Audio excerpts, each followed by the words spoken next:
Bonsoir bien-aimés dans les Seigneurs, ici c'est les frères Rati. Je suis content et heureux de vous avoir en ces moments nombreux sur ma chaîne YouTube. Aujourd'hui nous allons continuer notre enseignement sur les temps et ses réalités. Et tout principalement aujourd'hui nous allons aborder le troisième sous-thème de notre enseignement qui est intitulé Génération hybride. Alors, cet enseignement a pour but et objectif de réveiller la conscience de la jeunesse par rapport à son appel. Nous allons aussi d'ailleurs montrer comment le diable a réussi dans une certaine mesure à influencer les jeunes de toutes les générations dans son piège. Et nous aurons d'ailleurs à découvrir quel a été le piège du diable pour toutes les générations, durant toutes les générations. Puisque le diable d'ailleurs sait pertinemment qu'une jeunesse gagnée est une génération perdue, il ne ménage aucun effort pour essayer de détruire, de pervertir toute génération en quelque sorte. Et quand ici nous parlons de génération, il s'adresse un peu plus d'ailleurs à la jeunesse. Son œuvre est plus un peu attaquée vers la jeunesse. Comme nous l'avions dit, il sait qu'une jeunesse d'ailleurs gagnée, c'est une génération perdue. Alors parlons un peu du terme génération. C'est quoi ce terme génération, sa définition en quelque sorte? La génération est un concept en sciences sociales utilisé en démographie pour désigner une sous-population. Ici, quand on parle de sous-population, c'est une population que l'analyste isole au sein d'une population plus large afin d'étudier les caractéristiques propres. Ça veut dire, au milieu d'une population plus large, quelqu'un va dire, je vais me choisir cette partie de la population. Il peut prendre les vieillards, il peut prendre les jeunes, il peut prendre les femmes. Mais dans ce contexte ici, nous allons un peu plus étudier la jeunesse, dans le contexte d'une génération. Nous allons un peu voir, étudier plus la sous-population jeunesse en quelque sorte. Alors je disais, la génération est un concept en sciences sociales utilisé en démographie pour désigner une sous-population dont les membres ayant à peu près les mêmes âges, premièrement, ou ayant vécu la même époque historique, partageant un certain nombre de pratiques et de représentations. Ça veut dire, quand on parle de génération, on parle plutôt d'une sous-population, on parle d'une population, même pour aller loin, qui a vécu durant une même période, qui a expérimenté les mêmes choses, qui a vécu les mêmes choses, qui a été influencé aussi par les mêmes choses, qui a été exposé par les mêmes choses. Bref, ça veut dire un groupe de personnes qui ont eu un même vécu, si on peut dire.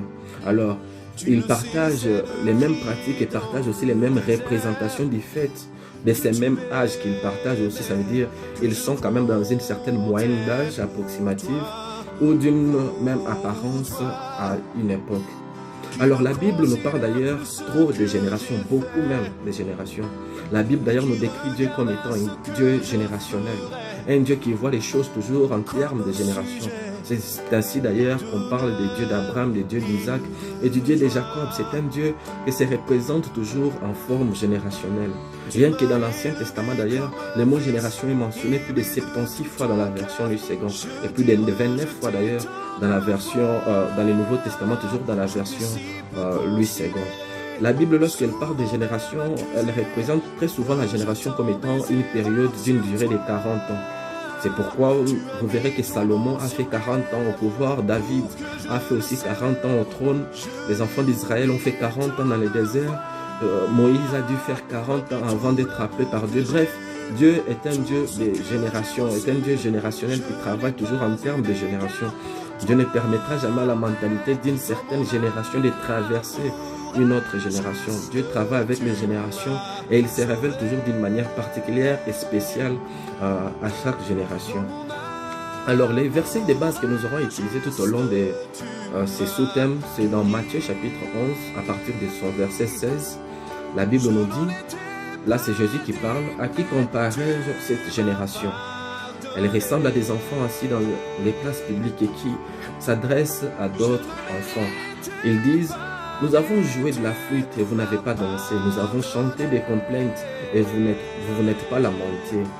Car Jean est venu, ne mangeant ni ne buvant, et ils disent, il a un démon.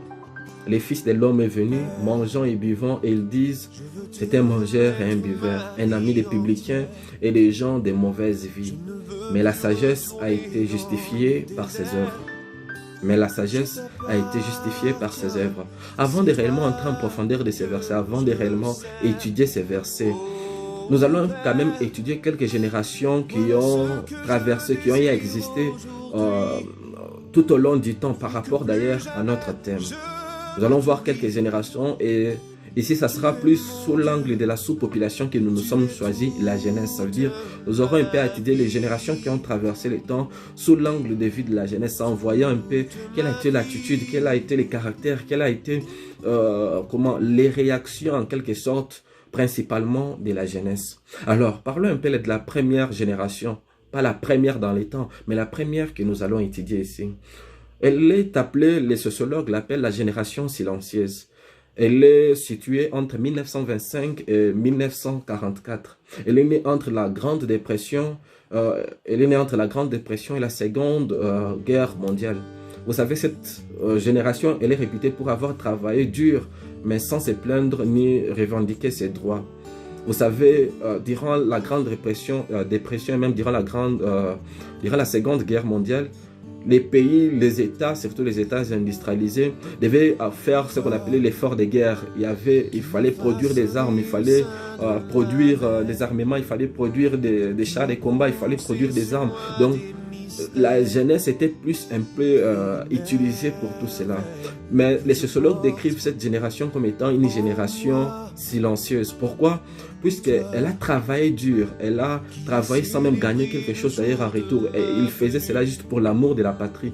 Il faisait cela juste pour l'amour ou même juste pour aider la patrie à se relever, à aider la patrie à combattre ses ennemis. Donc, ne faisait pas réellement cela pour l'argent. Si par rapport d'ailleurs à comment les choses sont faites aujourd'hui, cette génération peut être considérée comme une génération sacrifiée, une génération en quelque sorte utilisée, même les termes. Ça veut dire ils ont travaillé pour ne rien gagner à la fin. Mais les sociologues les décrivent comme étant une génération qui ne s'est pas plainte, malgré tout ce qu'elle a pu voir, tout ce qu'elle a pu traverser, tout ce qu'elle a pu expérimenter, elle ne s'est pas réellement plainte, puisqu'elle savait, entre guillemets, ce qu'elle était en train de faire. Elle savait de ce que la nation, les pays avaient réellement besoin de cette contribution-là. Alors, la deuxième génération, elle est appelée les baby boomers. Les baby boomers, ce sont les enfants qui sont nés entre les années 1945 et 1960. Vous vous rappellerez que la Seconde Guerre mondiale s'est achevée en 1945. Et après 1945, les familles ont commencé un peu à se reconstituer, si on peut ainsi dire. Ça veut dire qu'il y a eu un fort taux de natalité dans les pays après-guerre. C'est pourquoi on les appelle d'ailleurs les baby boomers. Donc, il y a eu un boom des bébés. Donc, il y avait les familles qui mettaient un peu 4, 5, 6 enfants au monde. Bref, durant cette époque-là, entre 1945 et 1960, il y a une très grande croissance en ce qui concerne la natalité. Cette période d'après-guerre était caractérisée aussi par une très grande croissance économique, puisqu'après-guerre, les pays se sont quand même essoufflés. Il y a eu les travails qui ont commencé à reprendre, il y a eu des économies qui ont commencé à reprendre, il y a les banques qui ont recommencé à reprendre. Bref, l'économie était un peu florissante durant cette période-là. Cette période est aussi décrite comme étant la période des 4 P aux États-Unis. Les 4 P, ça veut dire paix, prospérité, plein emploi et progrès.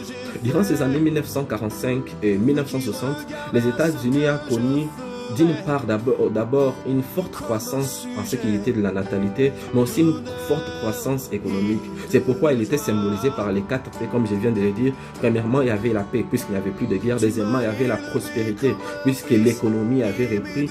Deuxièmement, il y avait les pleins emplois, puisque, d'une part, il n'y avait plus quand même beaucoup de gens qui devaient travailler. Et d'une autre part aussi, puisque l'économie était prospère, donc il y avait plus d'opportunités d'emploi, et il y avait aussi les progrès. Ça veut dire tout ce que les gens entreprenaient d'une certaine manière, ça réussissait toujours. Selon la théorie de William Strauss et de Neil Hall, la génération des baby boomers occidentaux serait composée en grande partie d'idéalistes et d'égocentristes. J'aimerais réellement faire un point sur ça. Quand ici on parle d'idéalistes, c'est un esprit qui se représente mal les conditions de la réalité. Ça veut dire un esprit idéaliste qui veut à ce que tout soit parfait, qui voit les mal un peu dans tout en quelque sorte, qui est perfectionniste si on peut dire. Ça veut dire que cette génération était réputée pour être une génération idéaliste, perfectionniste, qui voulait que tout soit fait à la perfection, qui se plaignait toujours, contrairement d'ailleurs à la génération précédente. Elle est dans une situation de prospérité, de croissance économique, mais elle a quand même le courage et l'audace de se plaindre. Et les socialistes plutôt, décrivent aussi génération comme étant une génération un peu égocentrique, qui était un peu tournée vers elle-même. Vous vous rappellerez que durant la Première Guerre mondiale et la Deuxième Guerre mondiale, les pays étaient un peu plus soudés, la population était un peu plus soudée. Pourquoi? Nous étions en train de combattre les mêmes ennemis. La nation avait un ennemi commun en quelque sorte, mais puisqu'il n'y a plus d'ennemi commun maintenant, tout le monde était un peu centré sur lui-même, tout le monde était un peu centré sur son propre bonheur, ses propres intérêts, tout le monde était un peu centré sur sa propre croissance en quelque sorte. Bref, si on peut retenir quelque chose de cette deuxième génération, c'est qu'elle était une génération idéaliste et une génération égocentrique qui était tournée vers elle-même. La troisième génération qui va aussi beaucoup plus nous intéresser parmi les générations que nous allons mentionner, c'est la génération X. Vous remarquerez que pour les deux générations que je viens de citer, il y avait des noms. Il y a la génération silencieuse et la deuxième, elle est appelée la génération des baby boomers. Mais la troisième, elle est appelée la génération X. Je me suis demandé alors pourquoi parler des générations X, pourquoi sauter des noms quand même assez normaux à une lettre. Cette génération, premièrement, elle est située entre la période de 1961 et 1981.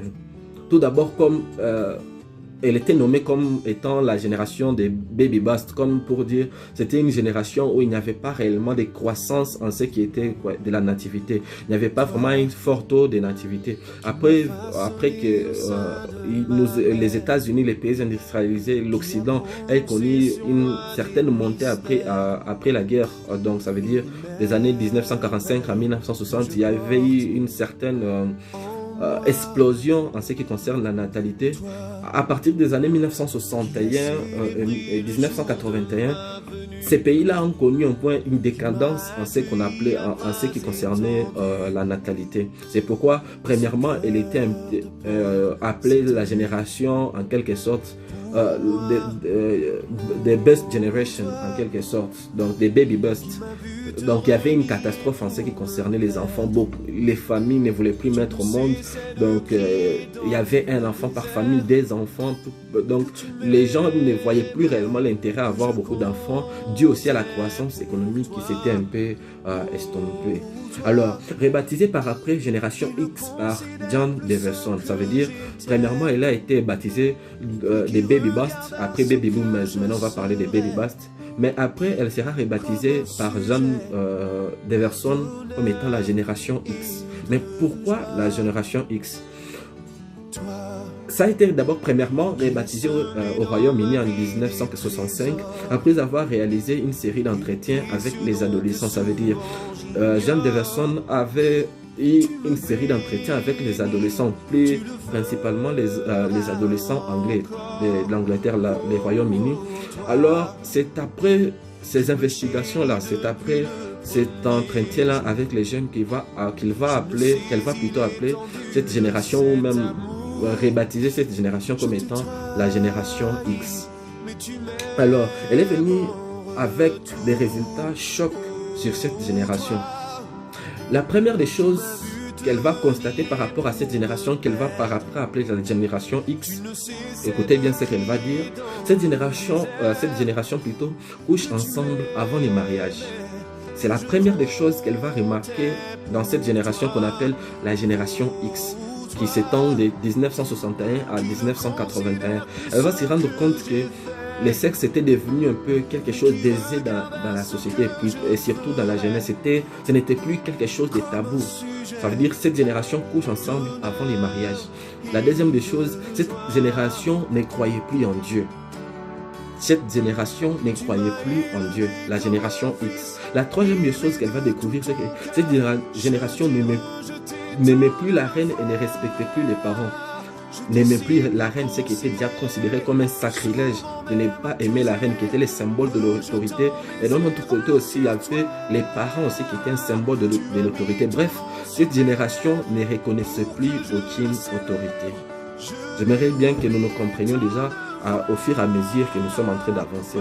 Premièrement, cette génération couchent ensemble avant les mariages. Deuxièmement, cette génération ne croit plus en Dieu. Et troisièmement, cette génération ne respecte plus la reine et ne respecte plus les parents qui sont les symboles de l'autorité.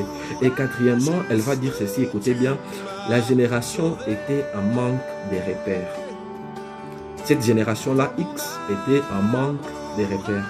La génération avait besoin d'un repère, d'un idéal auquel s'est tournée en quelque sorte. Cette génération-là ne se retrouvait plus, elle ne savait plus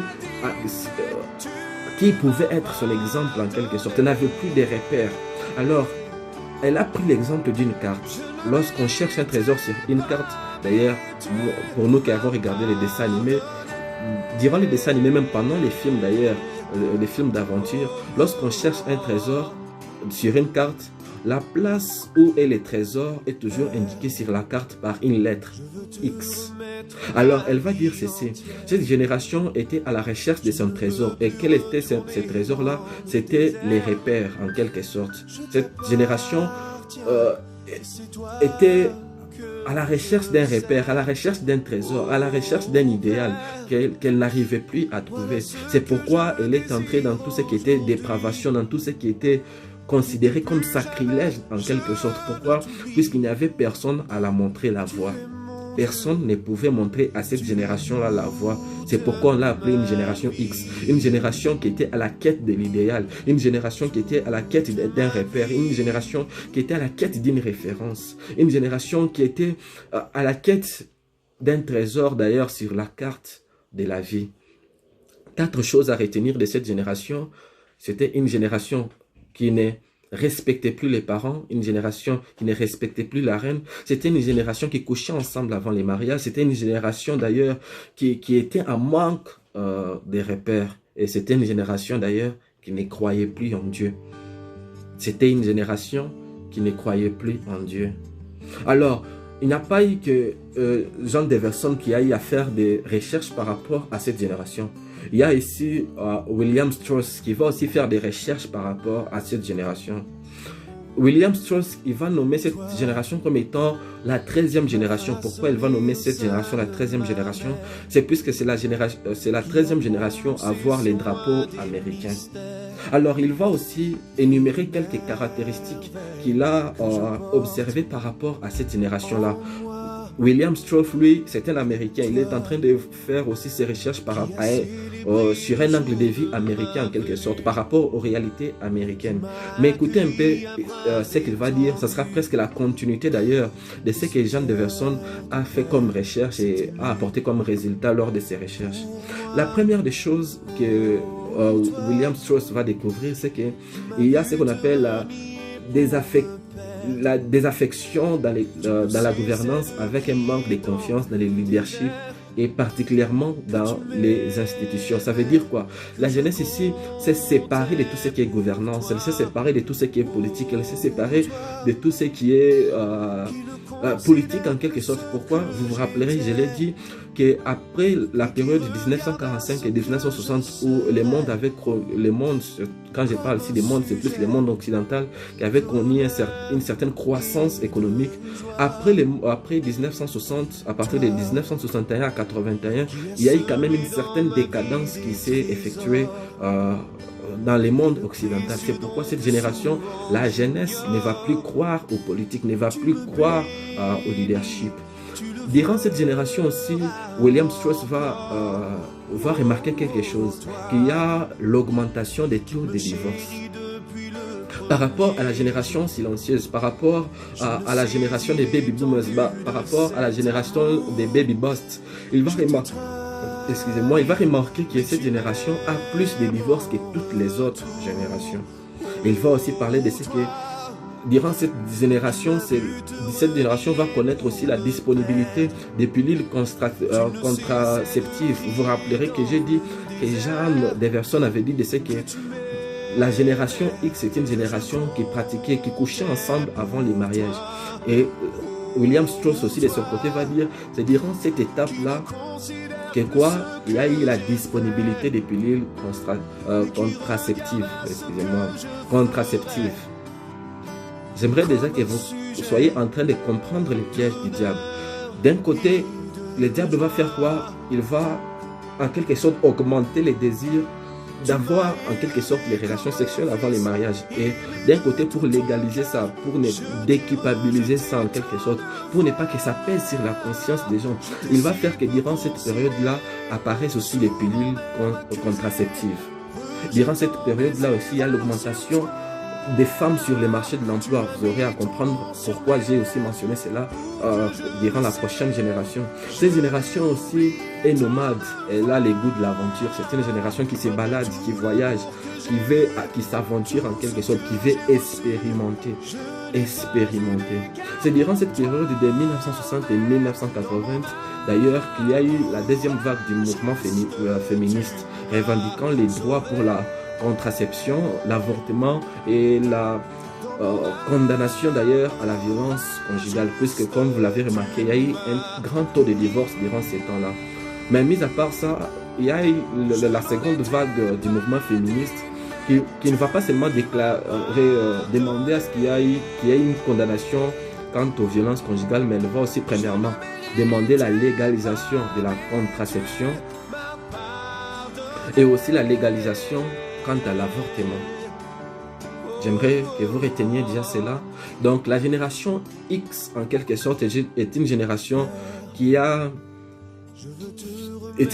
dans laquelle la jeunesse a été exposée à beaucoup et la jeunesse aussi a manqué en quelque sorte des repères. C'est une génération qui a vu l'Internet commencer. C'est une génération qui a vu aussi l'apparition, entre guillemets, des nouvelles technologies. C'est une génération qui a fait face au moins à un boost en ce qui concerne les technologies et autres. Mais dans un monde assez mouvementé, cette génération a manqué des repères. Ça, c'est ce qu'il faut retenir de la génération X. C'est une génération qui a perdu son repère, qui n'avait plus de repères. Alors, naturellement, après la génération X, c'est la génération Y. La génération Y concerne les gens nés entre 1980 et 1999. Pourquoi parler des générations Y? Premièrement, c'est par souci de logique, puisque la précédente était appelée une génération X. Alors, normalement, la suivante devrait avoir le nom de génération Y. Alors, la première théorie reviendrait à voir la lettre Y comme étant la forme des écouteurs. Ça veut dire, vous voyez un peu Y. Donc, ça fait un peu les écouteurs comme j'en ai ici. Ça représentait une génération connectée. Vous vous souviendrez que c'est pendant cette période de 1980 à 1999 qu'il y a eu l'apparition du web, qu'il y a eu l'apparition des jeux vidéo, qu'il y a eu l'apparition des baladeurs d'ailleurs. Ça veut dire cette génération est une génération qui commence déjà aussi à être une génération connectée en quelque sorte. D'autres aussi disent que la génération Y ou même l'Y là, la lettre Y, d'autres tirent la signification de cette lettre dans sa prononciation anglo-saxonne. La lettre Y en anglais, on la prononce Y. Comme pour dire la génération Y est celle qui pose des questions, est une génération qui se pose des questions. Cette génération est celle qui a le plus commencé à presser sur la question, par exemple, du genre. Je me répète, cette génération est plus celle qui a commencé à presser sur la notion du genre, sur la question du genre. Et qu'est-ce qu'elle est venue poser comme question, qu'est-ce qu'elle a eu comme préoccupation. Cette génération, elle va en quelque sorte, quand je parle ici de cette génération, ça veut dire, c'est un mode d'esprit. Ils vont réfléchir de la même manière en quelque sorte. Avec des questions telles que, elles vont poser une question telle que, est-ce que mon sexe est impérativement, est-ce que plutôt mon genre est impérativement déterminé par mon sexe? Je me répète, la génération Y va poser cette question, est-ce que mon genre est impérativement déterminé par mon sexe? C'est-à-dire, si je suis de sexe féminin ou de sexe masculin, est-ce que mon genre est aussi impérativement lié à cela? Je ne sais pas si vous comprenez un peu la logique de cette génération. Cette génération, comme je l'ai dit, est une génération qui se pose des questions. C'est la génération Y qui remet en doute toutes choses, qui veut remettre en doute les fondements qui ont déjà été bâtis par leurs pères en quelque sorte, qui veulent remettre en doute les fondements de la société. Cette génération va se poser cette question. Est-ce que mon genre est déterminé par mon sexe? C'est pourquoi d'ailleurs, après cela, nous allons voir d'ailleurs dans plusieurs institutions, par exemple, lorsque vous vous enregistrez, on va mettre sexe masculin, sexe féminin et on va mettre à la fin autre. Ça veut dire, vous pouvez vous-même déterminer votre nature, vous pouvez vous-même déterminer votre genre. Je me suis demandé, si tu n'es pas femme, si tu n'es pas homme, qui peux-tu être? Cette génération déjà a commencé à plus entrer dans la dépravation. Donc, elle a voulu légaliser la dépravation en quelque sorte. Elle a voulu vraiment aller loin. Elle a voulu réellement aller loin. Et c'est en remettant premièrement en cause les fondements de tout. La séparation du sexe et du genre. Elle s'est posé la question pour savoir si les genres étaient liés au sexe. C'est pourquoi nous avons des gens qui s'appellent « je suis bisexuel », des gens qui disent « je suis homme mais je me sens femme ». J'ai un corps d'homme mais je me sens femme à moi. C'est à cause de cette question-là, c'est à cause de cette remise en question. Et nous allons commencer à voir tout ce que nous sommes d'ailleurs en train de vivre en ce moment. C'est d'ailleurs durant cette période que la troisième vague du mouvement féministe a débuté, avec les revendications telles que la légalisation des travailleurs du sexe, ça veut dire les prostituées qui voulaient être légalisées, et aussi la dépénalisation de la communauté LGBT. Ça veut dire nous avons là les lesbiens, les gays, les bisexuels, les transsexuels. Ça veut dire ils voulaient à ce que cette communauté-là soit légalisée, qu'un lesbien, une lesbienne plutôt, soit vue comme tout le monde en quelque sorte, qu'il n'y ait pas de peine ou il n'y ait pas de condamnation, il n'y ait pas une loi qui bloque une personne à réellement exprimer son genre, exprimer son être intérieur à la face du monde en quelque sorte. C'est ça un peu ce qu'a été cette génération Y. Bref, si nous pouvons retenir quelque chose de cette génération Y, c'est une génération qui a remis en cause les fondements. Ça veut dire, premièrement, la génération X n'avait plus de repères et la génération Y, ce n'est pas qu'elle n'a pas eu de repères, mais elle est venue enlever tout ce qu'il y avait comme repère en quelque sorte. Tout ce qui pouvait être considéré comme repère. La génération Y est venue dissoudre cela avec la plus grande question qui était, est-ce que mon genre est déterminé par mon sexe? La dépravation avait déjà commencé. Nous avons parlé de la génération X, nous avons parlé de la génération Y. Maintenant, nous allons parler de la génération Z. La génération Z, c'est ça même la génération hybride. La génération Z, c'est ça même la génération hybride. C'est d'ailleurs sur la génération Z que nous allons réellement étendre notre enseignement de ces jours. La génération Z est celle qui fera l'objet de notre enseignement d'ailleurs aujourd'hui. Cette génération n'a pas encore été clairement définie par les sociologues et les autres, que ce soit les psychologues, les sociologues, ils n'ont pas encore réellement déterminé les caractéristiques de cette génération, puisque d'après eux plutôt, elle est encore en cours. Mais je crois déjà avoir déjà quelques caractéristiques de cette génération, quelques traits qui caractérisent en quelque sorte cette génération. Premièrement, cette génération va de l'an 2000 jusqu'à l'an 2025. Nous avons parlé de ce que la génération Y commençait à partir de 1985 à 1999 et 1990 plutôt à 1999. Et la génération Z plutôt est celle qui commence de l'année 2000 à 2025. Cette génération est née et grandie avec déjà l'Internet. Cette génération a connu le monde connecté et sans limite. Cette génération a connu l'explosion des réseaux sociaux. Cette génération a connu la force des technologies. Mais pourquoi d'ailleurs parler alors de génération hybride pour qualifier cette génération qui pourrait être aussi considérée comme la génération Z? Définissons un peu d'abord les termes hybrides. Nous avons un peu défini tout au long de cet enseignement déjà les termes génération. Définissons maintenant les termes hybrides. Par définition, un hybride est un individu qui provient des croisements des variétés ou d'espèces différentes. Par définition, un hybride est un individu qui provient des croisements des variétés ou d'espèces différentes. C'est-à-dire que son ADN est constitué des ADN, si j'ai pu ainsi me répéter, de plusieurs autres personnes. Son arbre généalogique a différents types de racines, a différentes sources. Bref, on ne peut pas l'identifier avec une seule source en quelque sorte, puisque cette personne ou cet individu qui est hybride est la composition et les résultats d'un mélange en quelque sorte. Ça veut dire on ne peut pas l'identifier juste en disant qu'elle vient de cette personne ou de cette source. Elle a un peu une certaine mixité en quelque sorte. Son origine et son histoire proviennent de plusieurs sources et son caractère est le résultat de la combinaison de toutes ces origines. J'aimerais bien que vous me compreniez déjà par là. Son origine et son histoire proviennent de plusieurs sources, premièrement, et son caractère est le résultat de la combinaison de toutes ces origines.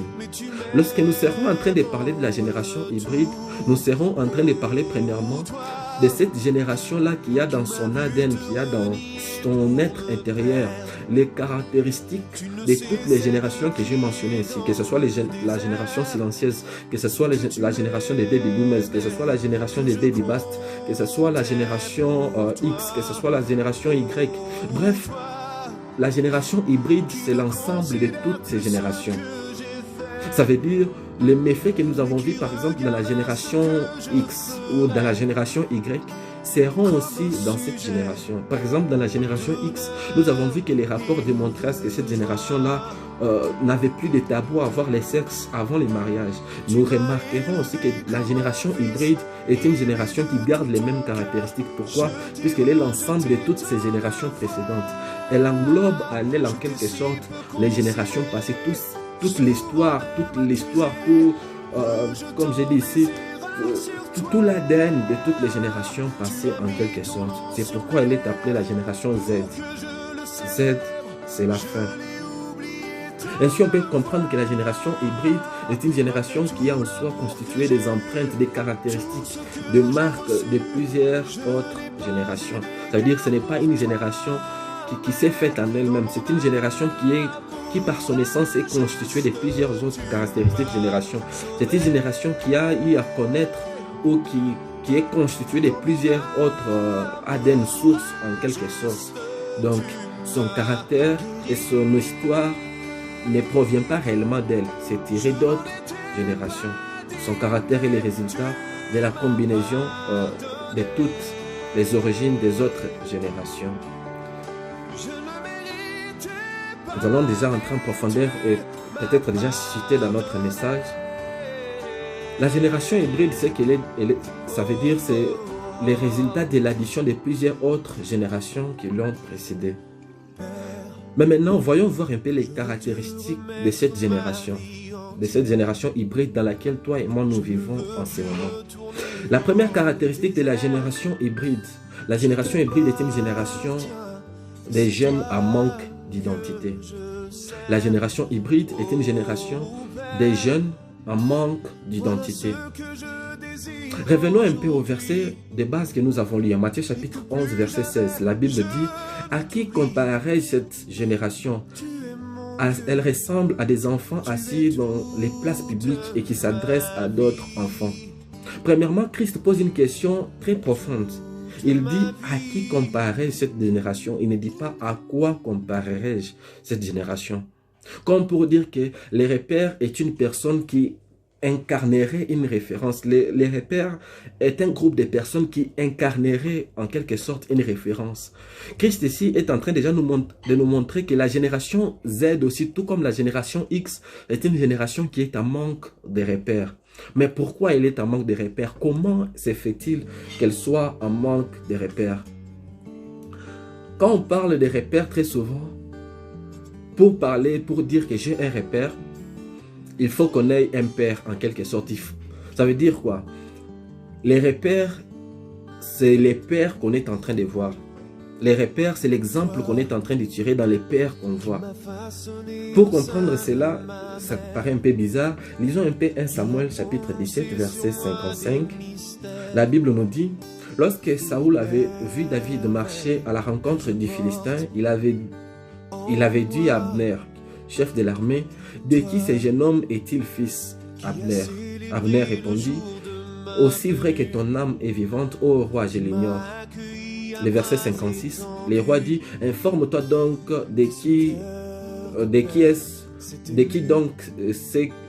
informe-toi donc de qui est-ce que ce jeune homme est fils, dit le roi. Le roi ici veut avoir les informations sur David, mais ne pose pas directement la question par rapport à David. Il va poser la question à Abner, qui était son chef d'armée, pour savoir qui était le père de David. qui était le père de David. Les Rav veulent connaître qui est réellement David. Mais au lieu de poser les questions sur David, ils commencent d'abord par demander de qui il était fils. Lorsqu'on connaît ton père, on voit déjà ton repère, comme je l'avais déjà mentionné. Ça veut dire ici, les rois voulaient d'abord voir son origine, la source. Ils voulaient voir en quelque sorte d'où David tirait son caractère, d'où David tirait sa façon de marcher, sa façon d'être courageux, son éducation. Ils voulaient voir d'où est-ce que David tirait tout cela. Et c'est toutes ces informations qui allaient, entre guillemets, constituer l'identité de David. Le fils n'est rien de plus que la duplication de son père. Le fils n'est rien de plus que la duplication de son père. En posant la question sur l'identité du père de David, si les rois pouvaient connaître l'identité du père de David, ils pouvaient déjà par ricochet aussi déjà connaître l'identité en quelque sorte de David, en quelque sorte. Ici, l'identité ne parlait pas de nom. Ici, l'identité ne parlait pas d'adresse. Ici, l'identité, il parlait plutôt en termes d'éducation, en termes de caractère, en termes de courage, en termes de bravoure, en termes d'identité, en termes de personnalité, en quelque sorte. La question que j'aimerais déjà te poser, de qui es-tu fils? Quelle est l'autorité parentale qui conduit ta vie? Nous avons vu que la génération X était une génération qui ne reconnaissait plus l'autorité parentale, qui ne reconnaissait plus d'ailleurs l'autorité de la reine. Qui a réellement autorité sur toi? Ton identité se trouve en ton père. Un enfant sans père est un fils sans repère. Un enfant sans père est un fils sans repère. As-tu Dieu comme père? Tires-tu réellement de lui ton caractère? Quand on parle ici d'avoir Dieu comme père, ça veut dire ton caractère, il est tiré de lui. Ta façon de marcher, elle est tirée de lui. Ta personnalité, elle est tirée de lui. Tes envies, elles sont tirées de ton père. Pourquoi? Puisque c'est lui ton repère. Puisque c'est lui ton repère. As-tu réellement pour Dieu? As-tu réellement pour repère Dieu? La génération Z, la génération hybride, est une génération qui est en manque d'identité, en manque de repères, comme nous l'avons vu avec la génération X. La deuxième caractéristique de la génération hybride ou la génération Z, la génération X ou la génération hybride est une génération de jeunes qui préfèrent paraître qu'être. Vous savez, dès lors qu'on n'a pas découvert son identité, sa vraie identité, lorsqu'on ne sait pas réellement qui on est réellement, lorsqu'on n'a pas un réel repère, on porte alors l'identité de n'importe qui. Pourquoi? Puisque nous avons quand même besoin d'identité dans la vie. On marche alors dans l'ombre de quelqu'un d'autre. On n'est pas réellement nous, on n'est pas réellement ce qu'on doit être, on n'est pas réellement nous. On est en train de porter l'identité de quelqu'un d'autre. C'est ainsi qu'on va désirer s'habiller comme cette personne-là. On va désirer parler comme cette personne-là. On va désirer marcher comme cette personne-là. Mais le mal, c'est qu'en voulant copier tout, on risque de copier même les points négatifs. Vous savez, dans la vie, toute imitation est liée à la limitation. Toute imitation est liée à la limitation. À chaque fois que tu te décides de copier un autre, tu ne copies pas seulement ses points forts, mais tu prends aussi sur toi-même ses erreurs et ses faiblesses. Qui es-tu? Nous sommes dans une génération qui traverse une crise d'identité sévère. C'est pourquoi nous avons des idoles en tout et pour tout. Nous avons des gens qui... J'avais d'ailleurs suivi un documentaire de ces... Je ne vais pas citer d'ailleurs les noms. Il y avait des fans d'un musicien qui allait même à acheter ses excréments. Imaginez-vous, à acheter ses excréments. Il faut comprendre la génération dans laquelle nous sommes en train de vivre. Lorsqu'on essaye la vie des autres sans l'air... lorsqu'on essaie de vivre la vie des autres, mais qu'on n'a pas leur appel, qu'on n'a pas leur caractère, qu'on n'a pas leur ambition, qu'on n'a pas leur force, on va toujours se retrouver dans la dépression. Nous vivons dans une génération qui cache sa dépression par l'alcool, par les drogues, par toute forme de jeu, par toute forme de plaisir en quelque sorte. Mais au fond d'elle, cette génération est une génération dépressive, est une génération qui vit une dépression chronique, une dépression réellement grande qui a besoin de remèdes. Les réseaux sociaux sont remplis d'ailleurs des hypocrites à la recherche de l'approbation, de l'attention qu'ils ne peuvent s'offrir eux-mêmes. Les réseaux sociaux sont remplis de personnes qui veulent l'approbation des autres, qui veulent que les autres les apprécient et qui veulent que les autres disent quelque chose de bon par rapport à eux. Pourquoi? Puisqu'eux-mêmes ne savent pas réellement déterminer leurs propres valeurs. Et même ne savent pas s'encourager, même ne savent pas réellement dire qui ils sont, ils ne savent pas se déterminer. C'est pourquoi ils veulent se mettre dans la peau des autres. J'aimerais réellement t'encourager en ce moment à rester toi, à ne pas copier. Nous sommes dans une génération qui préfère paraître au lieu d'être. J'aimerais réellement t'inviter ce soir à être ce que tu es. Tu sais, vous savez, en chacun d'entre nous, Dieu a placé une particularité. En chacun d'entre nous, Dieu a placé quelque chose que nul dans le monde n'a. Vouloir copier l'autre, c'est vouloir gâcher sa particularité, c'est vouloir étouffer d'ailleurs sa particularité. La troisième caractéristique de la génération Z ou la génération hybride, c'est que c'est une génération qui défend tout mais qui n'incarne rien. Nous sommes dans une génération remplie de revendications. Revendications quant à la liberté de penser, la liberté d'action, la liberté des religions. Bref, nous vivons dans une génération des fighters, en quelque sorte, des combattants. Nous avons des jeunes qui défendent tout sauf rien, défendant l'avortement, défendant l'homosexualité, défendant la liberté quant aux drogues, défendant la liberté quant à la boisson, à l'alcool. Bref, nous sommes dans une génération qui défend de tout et de rien. Nous vivons dans une génération qui peut être transportée par n'importe quel vent à condition que cela soit à la mode. Nous sommes dans une génération qui est prête à apporter, en quelque sorte, à représenter n'importe quelle marque, à s'habiller de n'importe quelle manière, si cela, bien sûr, est à la mode. Nous avons... Vous savez, pire encore, nous vivons réellement dans une génération qui défend la religion sans réellement incarner la vie de Christ. Nous vivons dans une génération où les chrétiens, entre guillemets chrétiens, défendent la religion plutôt que Christ lui-même, plutôt que la vie en elle-même. Une génération qui défend la religion plutôt réellement que les convictions. Nous sommes dans une génération religieuse en quelque sorte. Je suis catholique, je suis protestant, je suis ceci, je suis musulman, je suis hindouiste. Nous sommes dans une génération qui est dans une guerre de religion, mais qui n'incarne en soi rien. Les jeunes de ma génération, la quatrième des choses qui détruit ma génération, la quatrième caractéristique de ma génération, c'est que c'est une génération qui voit tout mais qui ne discerne rien. Nous vivons dans une génération qui est au courant de tout, une génération qui au travers des réseaux sociaux est au courant de tout à la seconde en quelque sorte, qui a l'accès à l'information à la seconde. Nous vivons dans une génération remplie d'informations mais dépourvue de révélations. Je me répète, nous vivons dans une génération remplie d'informations mais dépourvue de révélations. Nous sommes dans une génération qui ne sait pas réellement discerner les signes des temps.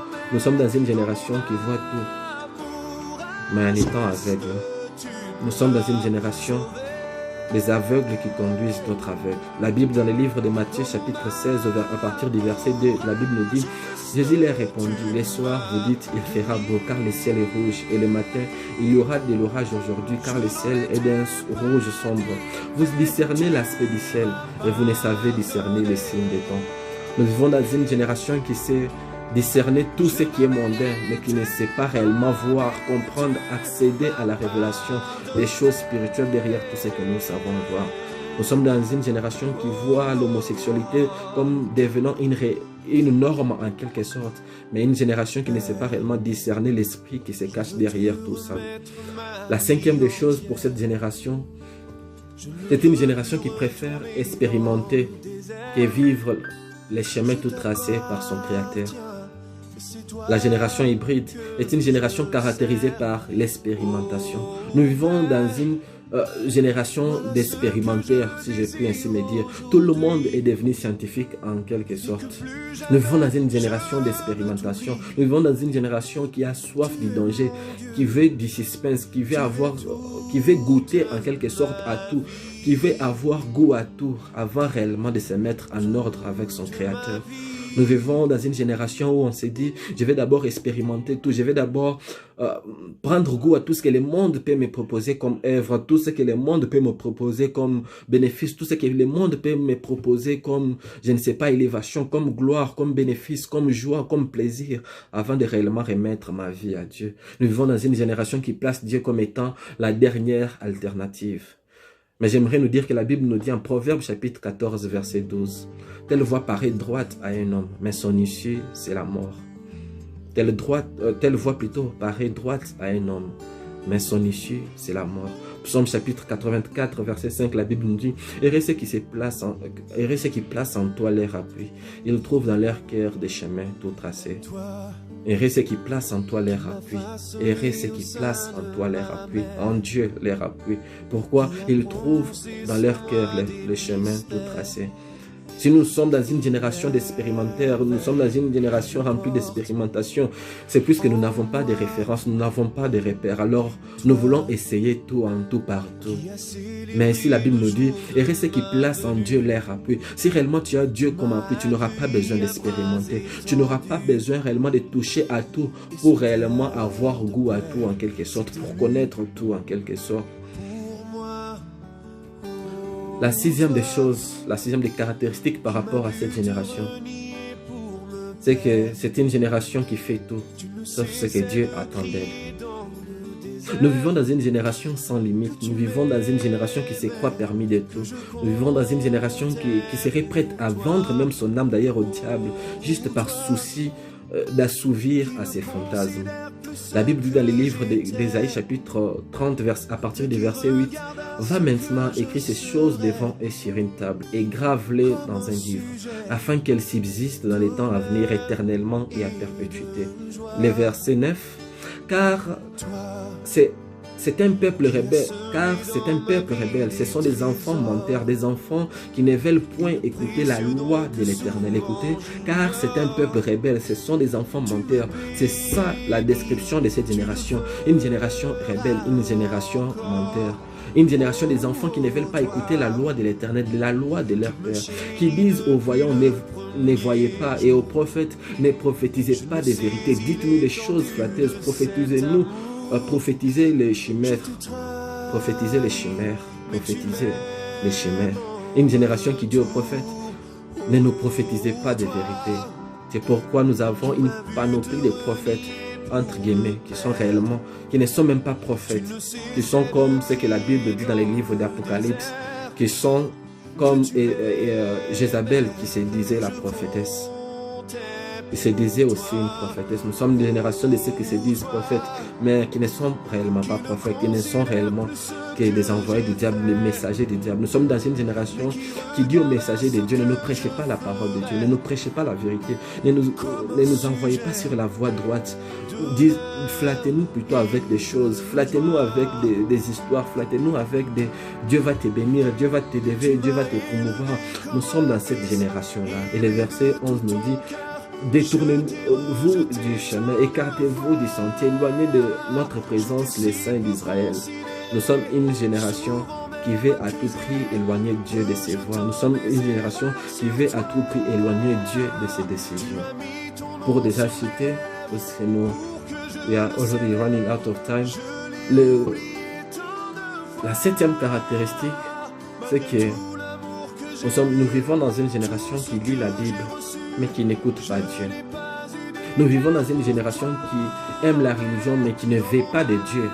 Nous vivons dans une génération qui préfère garder les coutumes et les traditions de leur père que suivre les voies éclairées de Dieu. Nous vivons dans une génération de Nicodème qui connaissent la loi sans avoir rencontré les dieux de la loi.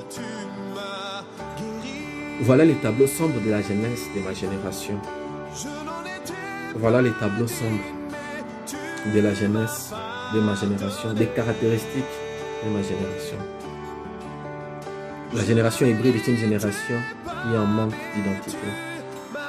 Les jeunes de ma génération préfèrent paraître être. Les jeunes de ma génération défendent tout, mais n'incarnent rien. Les jeunes de ma génération voient tout, mais ne discernent rien. Les jeunes de ma génération préfèrent tout expérimenter et suivre les chemins tout tracés par son Créateur.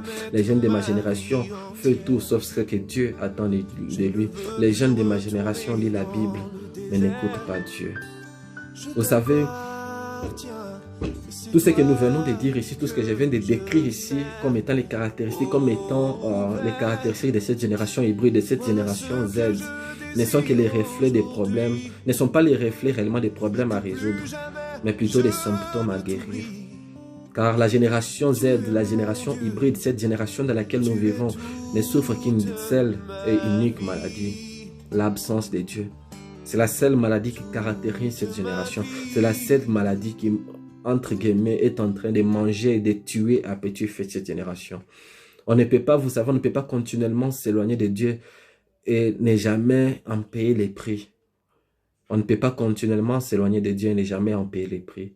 Es-tu prêt à payer les prix de ta désobéissance? Es-tu prêt à payer les prix de ton éloignement de Dieu? Vous savez, Jonas, tout comme Paul aussi, ont essayé à un certain moment de leur vie de s'éloigner de Dieu, de fuir de la face de Dieu. Mais à la fin du compte, ils se sont rendus compte qu'on ne peut pas fuir de la face de Dieu. On ne peut pas continuellement s'éloigner de Dieu sans qu'il n'y ait des conséquences. Génération hybride, une génération dépourvue de Père, une génération dépourvue de son Dieu.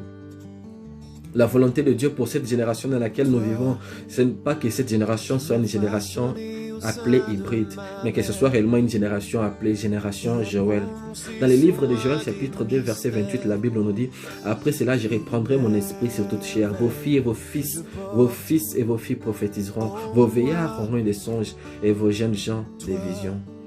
Même sur les serviteurs et sur les servantes, dans ces jours-là, je répandrai de mon esprit. » Voilà la génération que Dieu est en train d'attendre de nous en ce moment.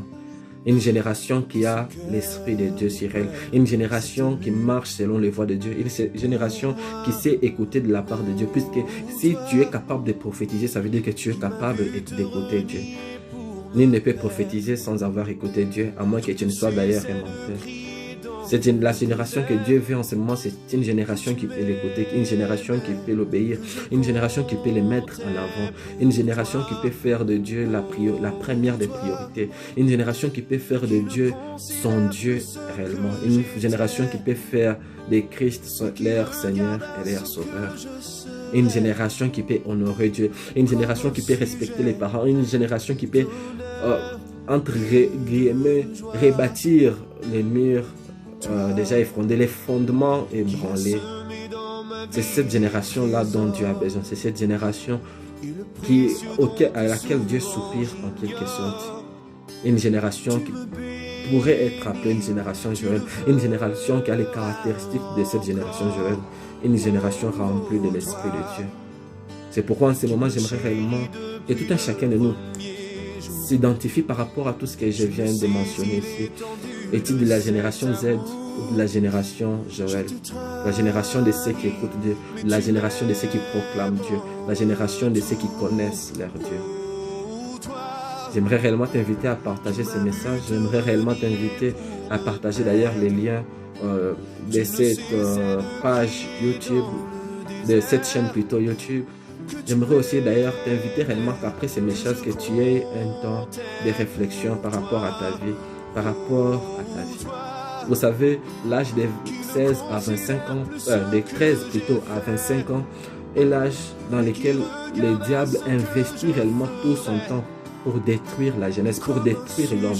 Si tu as pu résister au diable durant cet âge-là de 13 à 25 ans, j'aimerais réellement te dire que les années qui te suivent, les années à venir seront des années de bonheur. Vous remarquerez que même dans la vie des héros de la foi, dans la vie de Joseph, dans la vie de David, dans la vie de tous ces héros que nous connaissons, c'est parfois durant cet âge-là qu'ils ont été confrontés réellement au combat de leur vie. David, il a eu à faire face à Goliath durant sa jeunesse. Joseph a eu à faire face devant le mal durant sa jeunesse en quelque sorte. Quand je parle de mal, je parle plus précisément de Potiphar durant sa jeunesse. Nous voyons ici Daniel avec ses amis qui ont eu à faire face aussi au monde durant leur jeunesse. Bref, l'étape de 13 à 25 ans, je l'appelle très souvent l'âge d'investissement. C'est durant cet âge qu'on investit ce qu'on sera demain. C'est durant cet âge, c'est durant que tu es maintenant encore entre guillemets jeune, tu as 15 ans, 20 ans, 25 ans, tu ne sais pas prendre réellement les bons choix, tu ne sais pas prendre les bonnes décisions par rapport à ta vie. Tu en payeras tôt ou tard les conséquences. Et n'oubliez pas, on ne peut pas continuellement s'éloigner de Dieu sans jamais en payer les prix. Que Dieu vous bénisse.